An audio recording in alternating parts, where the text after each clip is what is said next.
আচ্ছা, রান্না করতে করতে কি আমার এই কড়াটার মতো তোমাদেরও বাড়ির কড়াগুলো এরকম তেল চিটে পড়ে কালো হয়ে গেছে, কোনোভাবে স্কচ ব্রাইট বা তারজালি দিয়ে তুলতে পারছো না?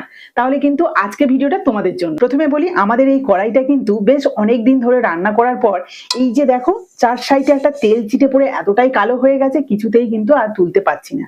এমনকি এই যে ডান্ডির কাছেও দেখো পুরো কালো হয়ে গেছে।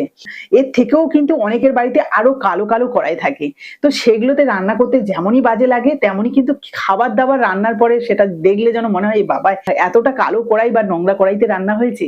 তাই আজকে যদি এই যে আমি যে প্রসেসটা দেখাবো, এই সহজ পদ্ধতিতে যদি কড়াইগুলো মেজে রাখো বা পরিষ্কার করো, তাহলে কিন্তু চটজলদি পরিষ্কার হয়ে। তো তার জন্য আমি নিয়ে নিয়েছি একটা সিরিজ কাগজ। সিরিজ কাগজটা কিন্তু একটা A4 সাইজের হয়, এটার আমি হাফটা নিয়েছি। আর এগুলো হয়তো 10 টাকা কি 12 টাকা নেয়, তো এতটা পরিমাণে আমার লাগবে না। এটার 4 ভাগের 1 ভাগ নিলেই কিন্তু যথেষ্ট, আমার এই কড়াইটা খুব ভালোভাবে পরিষ্কার হয়ে যাবে। তো এই সিরিজ কাগজটাকে আমি কেটে নিচ্ছি, ব্যাস এটাই হলেই কিন্তু যথেষ্ট। তবে হ্যাঁ, এটা দিয়ে পরিষ্কার করার আগে এখানে যে কড়াইটা রয়েছে এই কড়াইটাকে একটুখানি গরম করে নেবো। গরম করলে কিন্তু তেল ছিটে যে পড়ে রয়েছে বা কালো ভাবটা রয়েছে না, কিন্তু অনেকটাই ছেড়ে যায়। আগুনে দিয়ে ভালো করে গরম করব। গ্যাসের ওপর কড়াইটাকে এদিক ওদিক ঘুরিয়ে কিন্তু ভালোভাবে গরম করে নিয়েছি। এবার এই সিরিজ কাগজটাকে একটু ভাঁজ করে নিচ্ছি, ব্যাস। এবারে এটাকে এইভাবে কিন্তু ঘষে ঘষে পরিষ্কার করে নেব। এই দেখো একটুখানি এখানে ঘষেছি, কত সুন্দর পরিষ্কার হয়ে গেল দেখো। একইভাবে কিন্তু আমি পুরো কড়াইটাকে পরিষ্কার করে নেব। এটার জন্য কিন্তু খুব বেশি চাপ দিতে হবে এমনটা নয়, হালকা একটু গরম আছে বলে আমি কিন্তু একটা কাপড় দিয়ে ধরে নিয়েছি কড়াইটাকে।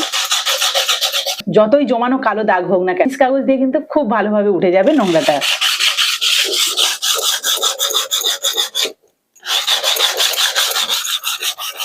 এই দেখো এক সাইডে কি সুন্দর পরিষ্কার হয়ে গেছে আর এতটা নোংরা বেরিয়েছে।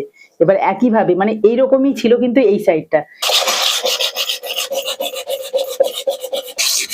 দেখো 2 থেকে 3 মিনিট মতো ঘষেছি, তাতেই কড়াইটা কত সুন্দরভাবে পরিষ্কার হয়েছে শুধু দেখো।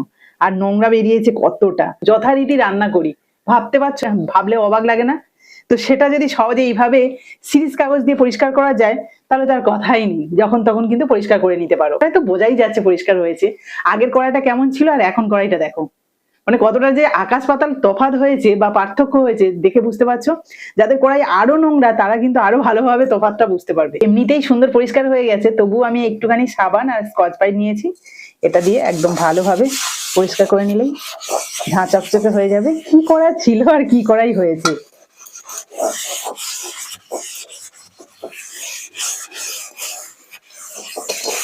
এটা দিয়ে কিন্তু খুব বেশি ঘষতে হবে না, জাস্ট আমি নর্মাল থালা বাসন মাজে ঠিক তেমন ভাবে একটু মেজে নিলাম। এবার ধুয়ে তোমাদের দেখাই। দেখো কড়াইটা ধুয়ে নিয়ে আসার পর কতটা চকচক করছে, নিজেরাই দেখো, মানে এতে মুখ দেখা যাবে এতটাই পরিষ্কার হয়েছে। কেমন কড়াই ছিল আর কেমন হয়েছে। আর এরকম সহজ সহজ যদি টিপস জানতে চাও, অবশ্যই কিন্তু স্মার্ট সাবিত্রীকে ফলো করে রেখো। দেখো আজকের এই কড়াই পরিষ্কার টিপসটা তোমাদের কেমন লাগলো অবশ্যই কিন্তু কমেন্টে জানিও। আর ভালো লাগলে প্লিজ একটা লাইক করে বন্ধুদের সাথে প্রচুর প্রচুর শেয়ার করো, যাতে সবাই দেখতে পায় আর তাদের কড়াইগুলো যেন সুন্দরভাবে এরকম চকচকে করে নিতে পারে। তো আজকের মতো টাটা।